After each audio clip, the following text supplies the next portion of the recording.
Chapter 4. The Rabbit Sends in a Little Bill. It was the White Rabbit, trotting slowly back again, and looking anxiously about it as it went, as if it had lost something, and she heard it muttering to itself, the Duchess, oh my dear paws, oh my fur and whiskers, she'll get to be executed as sure as ferrets are ferrets. Where can I have dropped them, I wonder? Alice guessed in a moment that it was looking for the fan and the pair of white kid gloves, and she very good-naturedly began hunting about for them, but they were nowhere to be seen. Everything seemed to have changed since her swim in the pool, and the great hall with the glass table and the little door had vanished completely. Very soon the rabbit noticed Alice as she went hunting about, and called out to her in an angry tone, "Why, Mary Ann, what are you doing out here? Run home this moment and fetch me a pair of gloves and a fan. Quick now!" And Alice was so frightened that she ran off at once in the direction it pointed to, without trying to explain the mistake it had made. "He took me for his housemaid," she said to herself as she ran. "How surprised he'll be when he finds out who I am. But I'd better take him his fan and gloves, that is, if I can find them." As she said this, she came upon a neat little house, on the door of which was a bright brass plate with the name W. Rabbit engraved upon it. She went in without knocking, and hurried upstairs, in great fear lest she should meet the real Marianne, and be turned out of the house before she had found the fan and gloves. "How queer it seems," Alice said to herself, "to be going messages for a rabbit. I suppose Dinah will be sending me on messages next."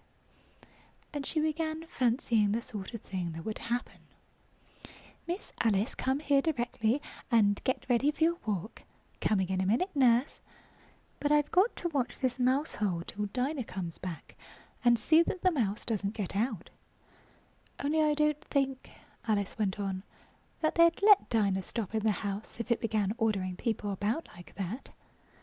By this time she had found her way into a tidy little room with a table in the window, and on it, as she had hoped, a fan and 2 or 3 pairs of tiny white kid gloves.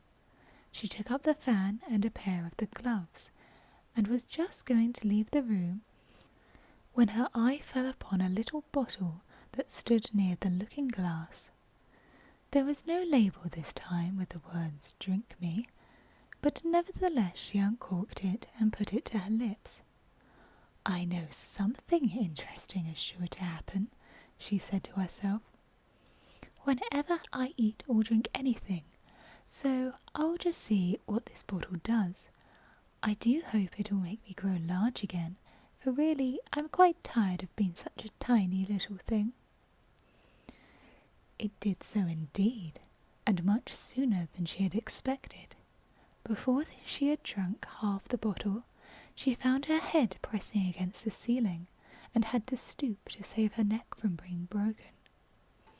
She hastily put down the bottle, saying to herself, "That's quite enough. I hope I shan't grow any more. As it is, I can't get out at the door. I do wish I hadn't drunk quite so much." Alas, it was too late to wish that. She went on growing and growing, and very soon had to kneel down on the floor. In another minute there was not even room for this, and she tried the effect of lying down with one elbow against the door and the other arm curled round her head.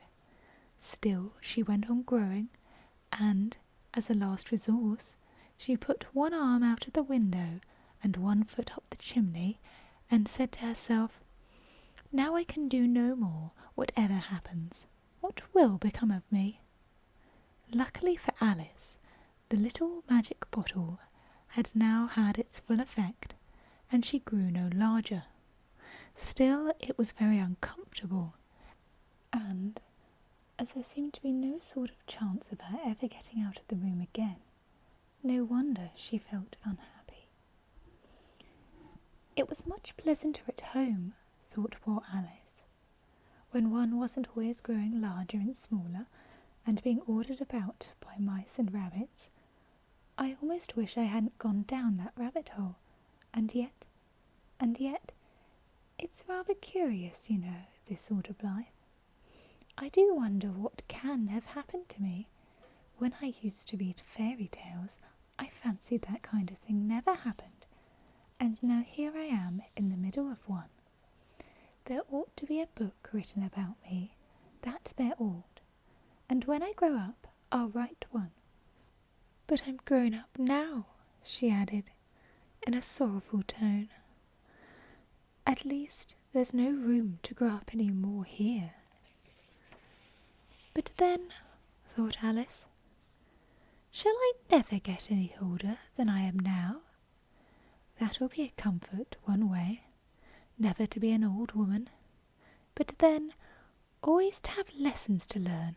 Oh, I shouldn't like that. Oh, you foolish Alice, she answered herself. How can you learn lessons in here? Why, there's hardly room for you, and no room at all for any lesson books. And she went on, taking first one side and then the other, and making quite a conversation of it all together. But after a few minutes she heard a voice outside, and stopped to listen. "Marianne, Marianne," said the voice, "fetch me my gloves this moment." Then came a little pattering of feet on the stairs.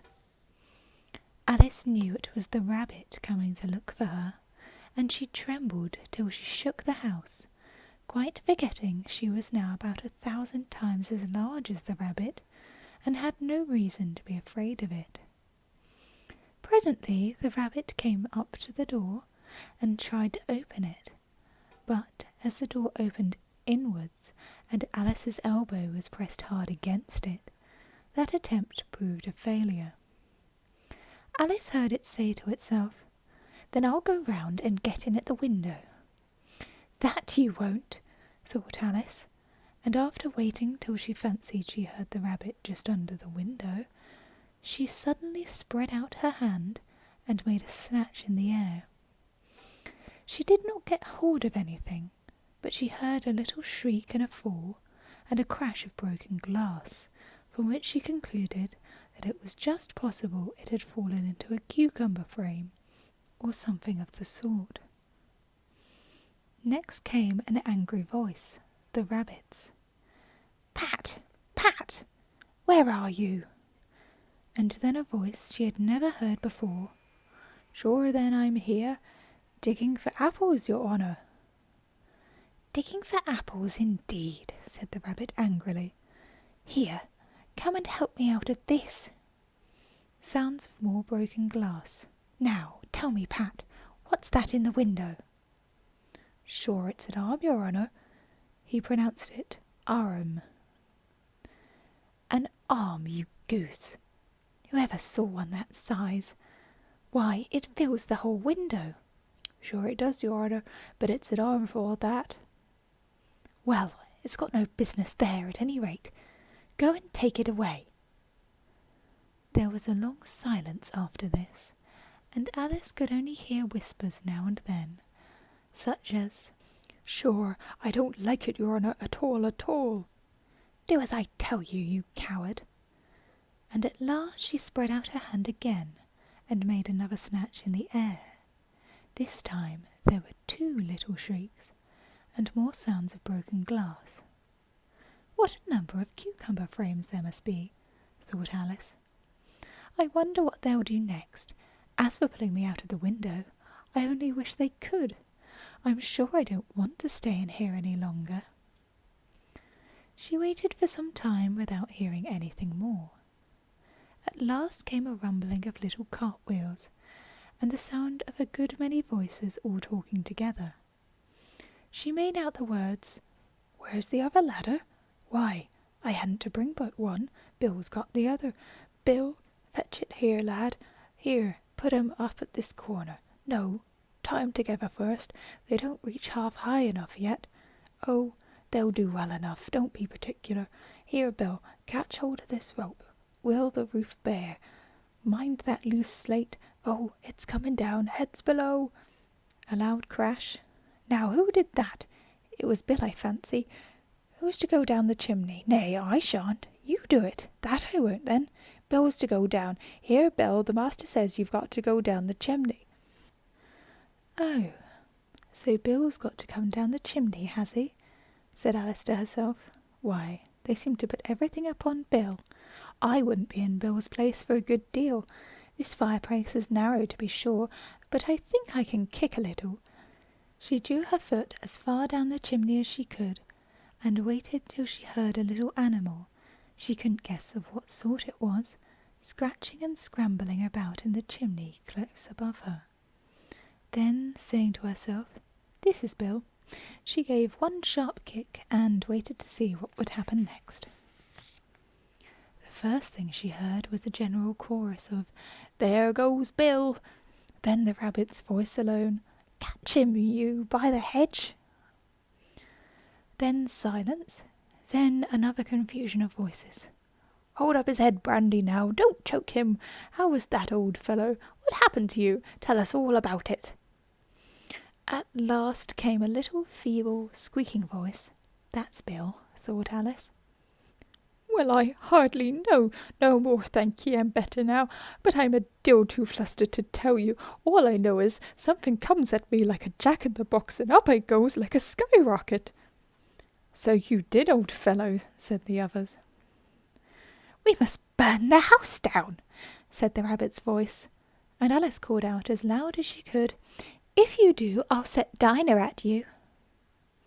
There was a dead silence instantly, and Alice thought to herself, "I wonder what they will do next. If they had any sense, they'd take the roof off." After a minute or two, they began moving about again, and Alice heard the rabbit say, "A barrelful will do to begin with." "A barrelful of what?" thought Alice. But she had not long to doubt, for the next moment a shower of little pebbles came rattling in at the window, and some of them hit her in the face. "I'll put a stop to this," she said to herself, and shouted out, "You'd better not do that again," which produced another dead silence. Alice noticed with some surprise that the pebbles were all turning into little cakes as they lay on the floor, and a bright idea came into her head. "If I eat one of these cakes," she thought, "it's sure to make some change in my size, and, as it can't possibly make me larger, it must make me smaller, I suppose." So she swallowed one of the cakes, and was delighted to find that she began shrinking directly. As soon as she was small enough to get through the door, she ran out of the house and found quite a crowd of little animals and birds waiting outside. The poor little lizard, Bill, was in the middle, being held up by 2 guinea pigs, who were giving it something out of a bottle. They all made a rush at Alice the moment she appeared, but she ran off as hard as she could, and soon found herself safe in a thick wood. "The first thing I've got to do," said Alice to herself, as she wandered about in the wood, "is to grow to my right size again, and the second thing is to find my way into that lovely garden. I think that will be the best plan." It sounded an excellent plan, no doubt, and very neatly and simply arranged. The only difficulty was that she had not the smallest idea how to set about it, and, while she was peering about anxiously among the trees, a little sharp bark just over her head made her look up in a great hurry. An enormous puppy was looking down at her with large round eyes, and feebly stretching out one paw, trying to touch her.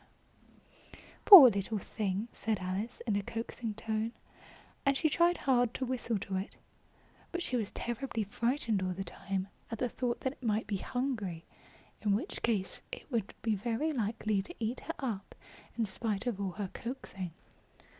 Hardly knowing what she did, She picked up a little bit of stick and held it out to the puppy, whereupon the puppy jumped into the air off all its feet at once, and with a yelp of delight, and rushed at the stick and made believe to worry it.